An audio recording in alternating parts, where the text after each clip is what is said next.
Okay, grade 7s, welcome back. So you're doing work on your second experiment in our pure substances and mixtures unit. This unit, or this particular experiment, is very similar to the first in the sense that you can be grouping and categorizing things. But there's be several steps to go through this. Again, it's important to record all your results. So what I suggest you do is you make a chart, and you're going to be observing different things. So at the back of the class, you notice there'll be a number of items. There'll be some cocoa powder. There's going to be salt. Pepper, sorry about that, Kool-Aid singles, iron filings, okay? There will also be at the back of the class a bottle of oil. It'll be vegetable oil, which is in this. And there'll be two buckets at the back of the class. One is empty, one will be filled with water, okay? And here's what you're going to do. You're going to take a piece of parchment paper, which we provide at the back, tear off a piece just like this, okay? And you're going to go back to your desk, and what you're going to do is make little piles. So you make a little pile of salt, a little pile of iron filings, a little pile of pepper, a little pile of drink Kool-Aid, and a little pile of chocolate powder. Okay, before beginning this, never put anything in your mouth. Okay, that's critical. When you're doing science experiments, you don't know how long I've had these things or where they've been, do not ingest anything. Okay, so that's critical. Also, when you're using the Cool Shots, you'll notice that there's one tied off with a little baggie, okay? You don't have to pour the whole thing on your sample, okay? Just take a little bit, replace the elastic, put it back in, okay? Now, a lot of these items I go out and buy myself, so I don't want to waste them on. Again, you don't know where they've been. If there's any over, we can try to make some grape juice, okay? So what you're going to do is at your desk, get a piece of parchment paper, lay out these items. There'll also be a paper clip, comme ça, a piece of chalk, and you're going to lay them on your parchment paper. If you want, you can label them, okay? And then you also, what you do is you'll get a beaker, and in the bucket with water, you'll scoop some water, bring that to your desk. Also, you'll pour yourself some oil, just a bit like that, in a plastic cup, not in a beaker. So the oil goes in the plastic cup, not the glass beaker. Bring that back to your desk. And finally, you'll find deflated balloons, but because of the magic of science, we're going to blow the balloon up, and you tie it off, and you bring it back to your desk, okay? The first step you're going to do is make your chart, list all the items here. So you're going to have a balloon, a glass of water, oil, and all the items on the table. Again, pepper, iron filings, salt, chocolate powder, drink mix, chalk, paper clip. What you're going to do is do basic observations, okay? So you're going to look at each of them and just write what you notice. So in the balloon is what I want you to be thinking about, not actually the balloon. So the question is, what goes in this balloon, okay?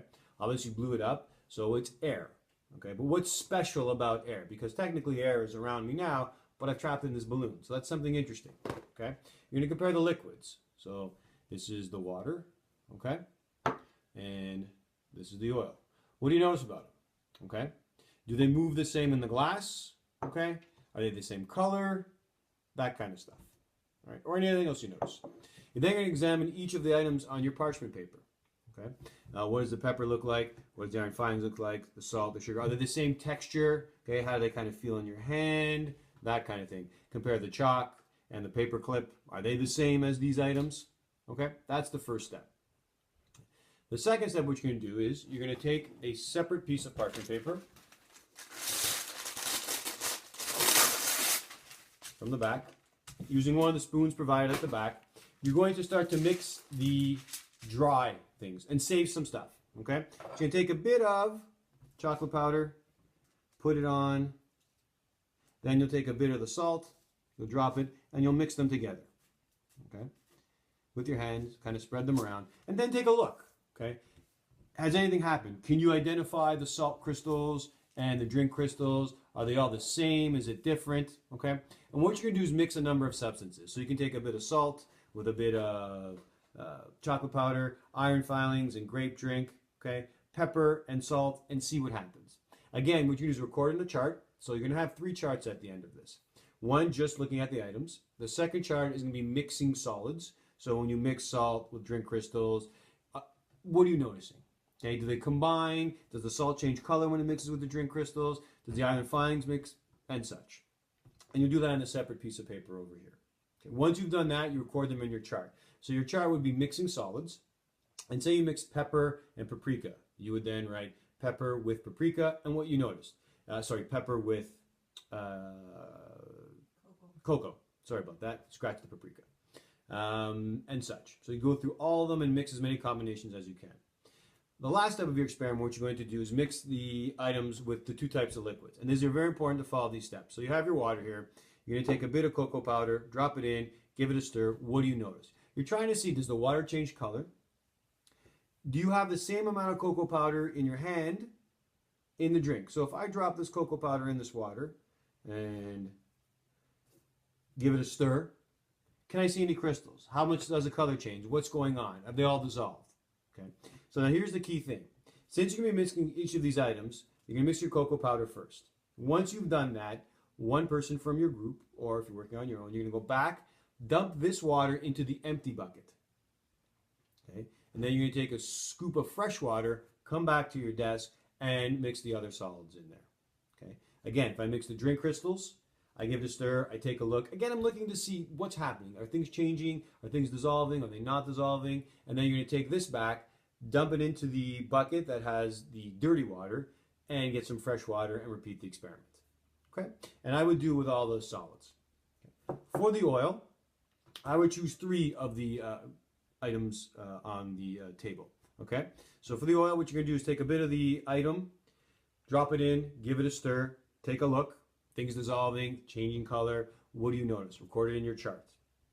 And then what you're going to do is take this, and you're not going to dump it in there. You're going to dump this into the garbage. Take a new cup, which will be at the back, add a bit of oil, and mix it with another solid. So I would do 3 solids with the oil, and I would do all the solids or all the powders with the water. Okay? And at the end, you then compare things. So what you'll end up having is a chart that compared all the items on their own, a chart that compared when you mix the solids together, and then a chart when you mix things with oil, and a chart when you mix things with water. Once you're done all that, what I'd like you to do is if you were to classify things, if you were to put things into categories, how would you categorize all these items? So how would you categorize the pepper, right? What criteria would you use? You can look at how does it mix with other items. So if I put pepper and iron fines together, can I still see the pepper? If I put pepper and oil, can I still see the pepper? Can I put pepper and water? Can I still see the pepper? So does pepper dissolve? Or does pepper take over? Does pepper change color of things? If I put salt in oil, salt in water, does anything happen? Are there similar properties? Okay, so at the end, when you look at all your charts, I want to see how you group things. The cool thing about this experiment, there's really no right or wrong answer. It's how you group things and why you did things. So we go back to that word criteria. Okay, how are you putting things together? What are you thinking about when you put all your stuff together? All right, happy mixing.